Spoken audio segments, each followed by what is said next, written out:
सक्षमता काउंसलिंग की तैयारी हुई पूरी। सक्षमता 2 की परीक्षा 23 अगस्त से और अभ्यर्थियों ने शुरू की सक्षमता 2 में पुनः आवेदन करने की मांग। नमस्कार और आदाब आप तमाम दर्शक बंधुओं को, मैं हूं एसके चौधरी। दोस्तों, बिहार की शिक्षा विभाग जो इन दिनों तमाम नियोजित शिक्षकों को विशिष्ट शिक्षक बनाते हुए राजकर्मी का दर्जा प्रदान करने को लेकर प्रक्रिया में है और शिक्षा विभाग द्वारा तमाम शिक्षकों की काउंसलिंग की प्रक्रिया जो कि 1 अगस्त 2024 से निर्धारित है, आखिरी तौर पर इसकी तैयारी पूरी कर ली गई है। इसके संबंध में हम बता दें कि बिहार के लगभग सभी जिलों द्वारा पत्र जारी कर दिया गया है और कितने टेबल बनाए गए हैं और साथ ही साथ काउंसलिंग की प्रक्रिया में किन कर्मियों को प्रतिनियुक्त किया गया है और साथ ही साथ इसमें प्रखंड शिक्षा पदाधिकारी की क्या भूमिका रहेगी, इस संबंध में शिक्षा विभाग द्वारा पत्र जारी कर दिया गया है। दोस्तों, बताते चले कि कई ऐसे जिले हैं जो पत्र जारी किया है और उससे स्पष्ट हो गया है कि इस बार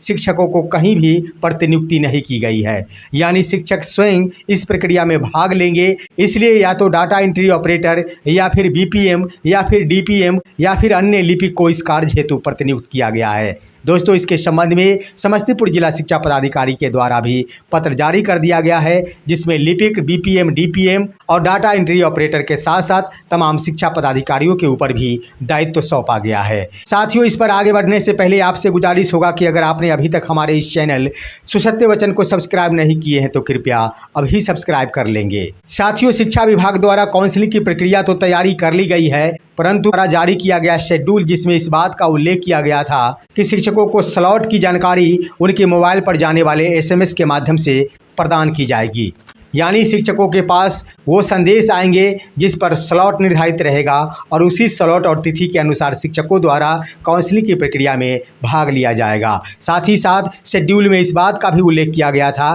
कि आखिर किन शिक्षकों की काउंसलिंग की प्रक्रिया होगी, उनकी सूची भी वेबसाइट पर डाल दिया जाएगा, लेकिन अभी तक वेबसाइट पर कोई भी सूची नहीं डाली गई है। और पहले चरण में उच्चतर माध्यमिक शिक्षकों की काउंसलिंग की प्रक्रिया शुरू की जाएगी। इसके लिए खबर आई है कि कुछ ऐसे शिक्षक हैं जिनके पास मैसेज आ चुके हैं कि उनका आखिर कौन सा स्लॉट निर्धारित किया गया है। वहीं दोस्तों, बिहार विद्यालय परीक्षा समिति द्वारा सक्षमता परीक्षा 2 का आयोजन भी 23 अगस्त 2024 से किया जा रहा है और इसमें लगभग 85,000 अभ्यर्थी भाग लेंगे। और इस परीक्षा के आयोजित होते ही तमाम अभ्यर्थियों के जो रुझान सामने आने लगे हैं, उससे यही स्पष्ट हुआ है कि शिक्षकों द्वारा सक्षमता परीक्षा का बहिष्कार लगभग समाप्त होते नजर आ रहा है। किन्हीं भी अभ्यर्थी या फिर शिक्षक द्वारा सक्षमता परीक्षा का बहिष्कार नहीं किया जा रहा है और न ही काउंसलिंग प्रक्रिया का बहिष्कार किया जा रहा है, क्योंकि आप सभी अवगत है कि पहले चरण में ही 1,87,000 शिक्षक सक्षमता परीक्षा उत्तीर्ण हो चुके थे।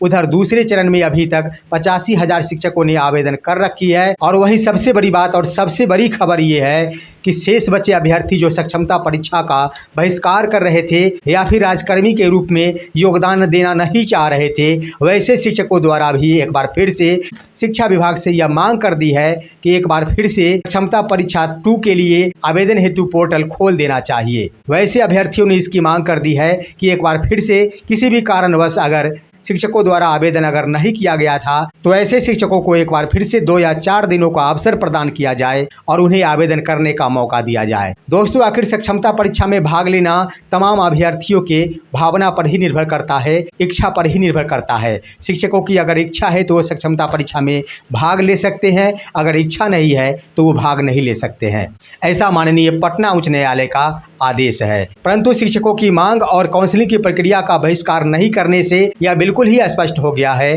कि शिक्षकों द्वारा अब सक्षमता परीक्षा का बहिष्कार नहीं किया जा रहा है और शेष बचे अभ्यर्थियों द्वारा भी एक बार फिर से आवेदन करने हेतु पोर्टल खोलने की मांग की जा रही है। निश्चित रूप से शिक्षा विभाग को चाहिए कि जो शिक्षक किसी भी कारण से आवेदन नहीं कर पाए थे या फिर जो शिक्षक सक्षमता परीक्षा का कल तक बहिष्कार कर रहे थे, अगर उन्हीं शिक्षक द्वारा पोर्टल खोलने की मांग की जा रही है तो शिक्षा विभाग को इस पर अमल करना चाहिए और 4 दिनों के लिए ही सही, लेकिन पोर्टल अवश्य खोल देना चाहिए और ऐसे अभ्यर्थियों को एक बार फिर से मौका देना चाहिए। क्योंकि दोस्तों, अभी भी समय अधिक है और 23 अगस्त से जहां परीक्षा का आयोजन होगा, अभी इसे माना जा सकता है कि 23 दिनों का समय है और इस प्रक्रिया के अधीन तमाम अभ्यर्थियों को ज़्यादा से ज़्यादा आवेदन के लिए भी मौके दिए जा सकते हैं और शिक्षकों ने इसके संबंध में मौका देने की मांग कर दी है। दोस्तों हमारी संपर्क भी कई शिक्षकों के साथ हुई है और कई अभ्यर्थियों ने आवेदन हेतु अपनी मांग उठाई है, जिसके आधार पर हम कह सकते हैं कि शिक्षा विभाग को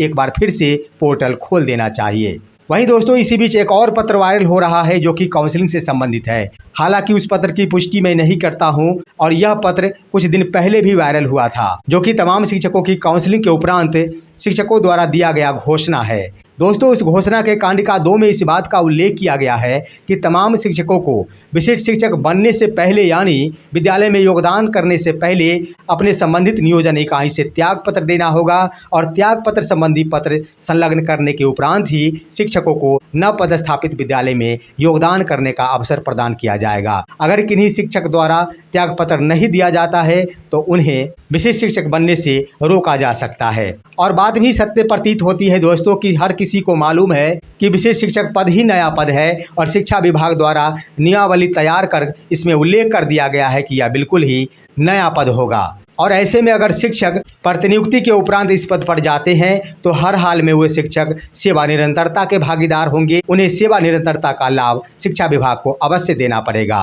साथ ही साथ पूर्व की सेवा की गणना करने के क्रम में शिक्षकों के ऊपर भी कई नकेल कसे जा सकते हैं। उदाहरण के तौर पर यह कहा जा सकता है कि काउंसलिंग की प्रक्रिया के दौरान तमाम अभ्यर्थियों को यह आदेश दिया गया है कि उनके द्वारा सक्षमता परीक्षा आवेदन के दौरान जो भी प्रमाण पत्र अपलोड किए गए थे क्रमवार तरीके से उसी प्रमाण पत्र को उपलब्ध कराना है और काउंसलिंग प्रक्रिया में भाग लेना है। कहने का अर्थ ये हुआ दोस्तों कि शिक्षकों ने सक्षमता परीक्षा में भाग लेने को लेकर जिस प्रमाण पत्र का उपयोग किया था, जिन जिन प्रमाण पत्रों का उन्होंने उपयोग किया था, उन तमाम प्रमाण पत्रों को लेकर काउंसलिंग की प्रक्रिया में भाग लेना है और उसी की जाँच करवानी है, वेरिफिकेशन करवानी है। यानी नियुक्ति के समय जो भी प्रमाण पत्र जमा किया गया था उससे काउंसलिंग की प्रक्रिया को कोई लेना देना नहीं है। सक्षमता परीक्षा के दरमियान जो आवेदन में प्रमाण पत्र संलग्न किए गए थे उसी प्रमाण पत्रों के वेरिफिकेशन से शिक्षा विभाग को लेना देना है। बाद बाकी अन्य कोई भी प्रमाण पत्र से शिक्षा विभाग को